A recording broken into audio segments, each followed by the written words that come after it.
बीते एक साल से विपक्षी एकता को बढ़ाने के लिए और बनाने के लिए नीतीश कुमार कोशिशें कर रहे हैं। अलग अलग राज्यों में जाकर विपक्ष के कद्दावर नेताओं से वो मुलाकात कर रहे हैं ताकि सबको 2024 के चुनावों से पहले एक साथ एक मंच पर लेकर आए, क्योंकि नीतीश कुमार को इस बात का एहसास है कि जब तक सभी दल अपने सभी मतभेद मिटाकर भारतीय जनता पार्टी के सामने खड़े नहीं होंगे, तब तक 2024 की चुनौती से निपटने की गुंजाइश बहुत कम रहेगी।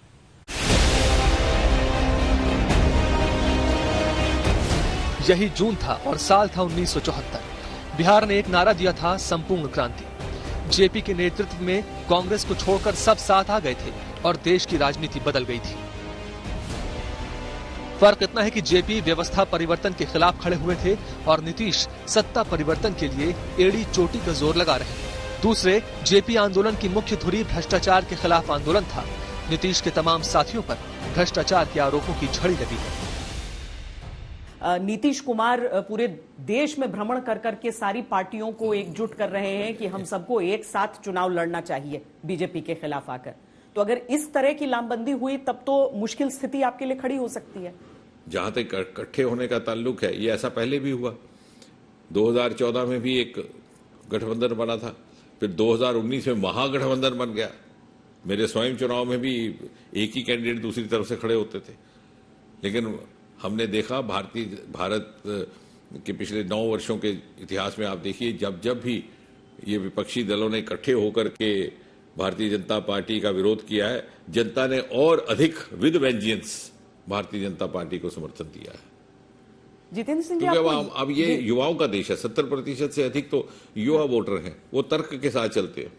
विपक्षी एकता के लिए इस बार बिहार की जमीन को चुना गया है। नीतीश कुमार हर जगह जा रहे हैं, इससे पहले तेजस्वी जी गए थे हर जगह और बातचीत कर रहे हैं।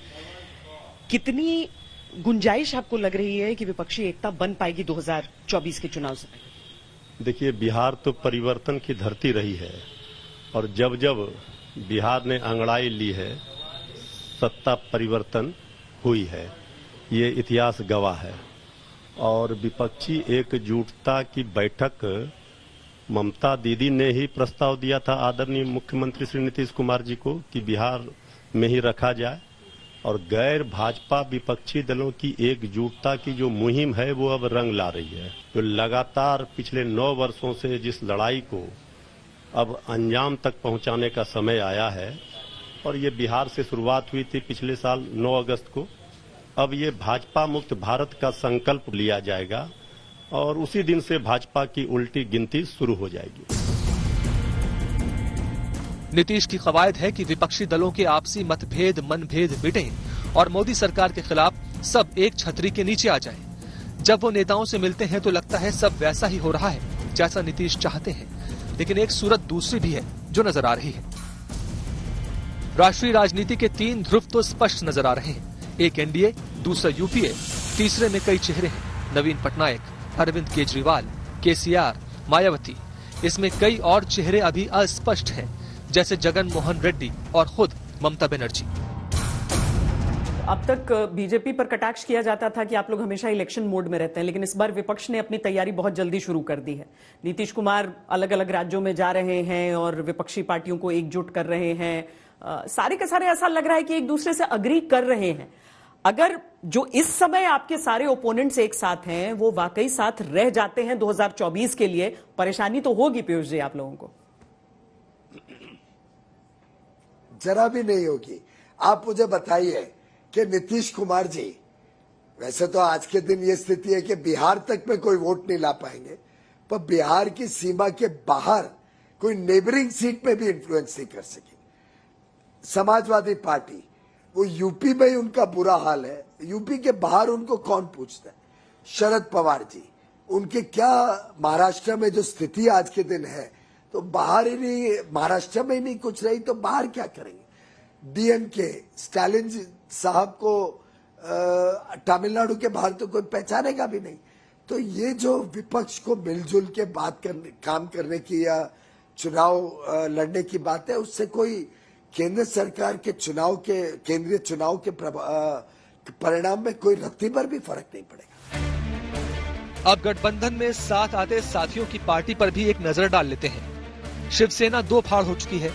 शरद पवार की पार्टी में अजीत पवार के सुर भिन्न हैं। राजस्थान, छत्तीसगढ़ में कांग्रेस के अंदर ही घमासान रहता है और खुद जेडीयू के कई साथी नीतीश का साथ छोड़ चुके हैं। अब एक तीसरी तस्वीर भी देखिए। फिलहाल ममता बनर्जी कांग्रेस के साथ आने से साफ मना कर चुकी हैं, क्योंकि उनकी पश्चिम बंगाल की राजनीति उन्हें इसके लिए विवश करती है। दूसरी तरफ केजरीवाल दिल्ली अध्यादेश को लेकर नई शक्ल में समर्थन मांगने और देने का मोर्चा लगातार खोले हुए हैं, जिसमें साथ देने से कांग्रेस साफ इनकार कर चुकी है। केसीआर कांग्रेस से अलग अपनी राजनीति पहले ही जता और बता चुके हैं। कांग्रेस कर्नाटक की जीत के बाद किसी गठबंधन की सूरत में नेतृत्व के मुद्दे पर समझौता करेगी या किसी दल में सिर्फ एक साथी बनकर रह जाने पर सहमत होगी।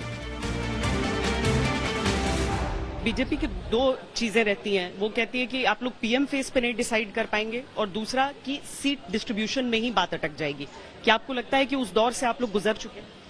देखिए, जब विपक्षी नेताओं एक जगह आते हैं, पहले तो बंद कमरे में बातें होती हैं, सारी बातें तो मीडिया को साझा नहीं की जा सकती, लेकिन जब एक मंच में आते हैं तो ये माना जाएगा कि पूरी तरह से माना जाएगा कि सारी बातें हो चुकी हैं लगभग, क्योंकि माननीय नीतीश कुमार जी ने कहा है आप चिंता न करें, करीब करीब सारी बातें हो चुकी हैं। ये बड़ा ही सार गर्भित वाक्य है। इसमें अगर देखेंगे तो सारा कुछ है, तय है, और सब लोग एक जगह आ रहे हैं और एक जगह आ रहे हैं, तो इसमें कोई शक नहीं है। और जहां नेता की बात है, देखिए नेतृत्व का चयन, इतने नेता बैठेंगे तो वो कभी हो जाएगा, वो महत्वपूर्ण नहीं है। महत्वपूर्ण है कि जब डिसाइड कर लिया गया कि भाजपा मुक्त भारत करने का, भाजपा को सत्ता से बेदखल करने का, उसके बाद जब नेता इतने बात पर सामने आ जाएंगे तो वो तो एक कभी भी नेतृत्व का मसला इन लोगों का हल हो जाएगा। और ये सबके चेहरा नहीं है, ये नहीं है, चूंकि ये ऐसा कह रहा है क्योंकि उनके पास कोई मुद्दे नहीं है। कांग्रेस का रुख जो है उसको लेकर ममता बनर्जी भी बोल चुकी हैं और आम आदमी पार्टी भी बोलती रहती है। इस चीज को लेकर कुछ स्पष्ट है? देखिए, एक परिवार में बहुत सारे भाई और सदस्य होते हैं, इसमें कि मत भिन्नता होती है, मगर सारे लोग एक साथ अगर रहते हैं, तो बाद में मिल बैठकर परिवार पर जब बड़ा खतरा आता है तो वो मिल बैठ के चीजें तय हो जाती हैं।